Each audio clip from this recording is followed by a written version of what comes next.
दीपावली पर्व के अवसर पर इस बार राजधानी भोपाल में लोगों में विशेष उत्साह देखा गया। हरीश पस्तोरिया, संचालक वृंदावन गार्डन, होशंगाबाद रोड, ने सभी को दीपावली पर्व की शुभकामनाएं देते हुए कहा कि 500 साल के बाद रामलला भव्य मंदिर में विराजमान हुए हैं। ये हम लोगों का बड़ा सौभाग्य है, इसलिए इस बार दिवाली पर्व विशेष महत्व रखता है। वृंदावन गार्डन अपनी स्थापना का 25वां वर्ष मना रहा है। हरीश पस्तोरिया ने सभी को सहयोग के लिए धन्यवाद करते हुए कहा कि भोपाल में सबसे पहले मैरिज गार्डन की शुरुआत वृंदावन गार्डन से हुई थी, जिससे लोगों को एक ही जगह शादी, विवाह एवं अन्य कार्यक्रम के लिए सारी सुविधाएं उपलब्ध हो सकी।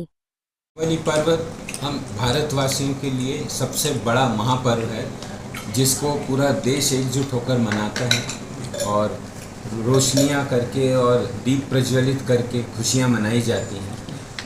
दीपावली पर्व के वजह से ही सब लोग इतना एक दूसरे से मिलजुल पाते हैं और एक दूसरे के निकट आ पाते हैं। वैसे भी इस बार का दीपावली इसलिए खास है क्योंकि 500 साल के बाद रामलला अपने भव्य मंदिर में विराजमान हुए हैं, तो विशेष खुशी का अवसर भी है। हाँ, विराजमान तो पिछले वर्ष हो गए, लेकिन हाँ, उनकी पहली दिवाली मनाई जा रही है, जो हर नए रिकॉर्ड कायम कर रही है। गिनीज बुक में पिछले बार भी वहाँ जो दीप प्रज्वलित किए गए थे वह उसमें गिनीज बुक में उनका नाम था। इस बार भी लाखों करोड़ों 28 लाख दीप प्रज्वलित। तो ये हम लोगों का सौभाग्य भी है कि हम लोगों के जीवन काल में हमें रामलला भव्य मंदिर में विराजमान होते हुए देख पाए हैं। हमारा जीवन धन्य है कि हमने रामलला को तंबू से मंदिर में प्राण प्रतिष्ठित होते हुए, इसलिए विशेष इस बार दिवाली पर खुशी है। और इतना विशेष आयोजन भारतवर्ष में कभी हिंदू धर्म के हिसाब से नहीं हुआ, जो प्राण प्रतिष्ठा माननीय प्रधानमंत्री मोदी जी के नेतृत्व में हुई, जिसमें सभी क्षेत्र के लोगों को सम्मान पूर्वक स्थान दिया गया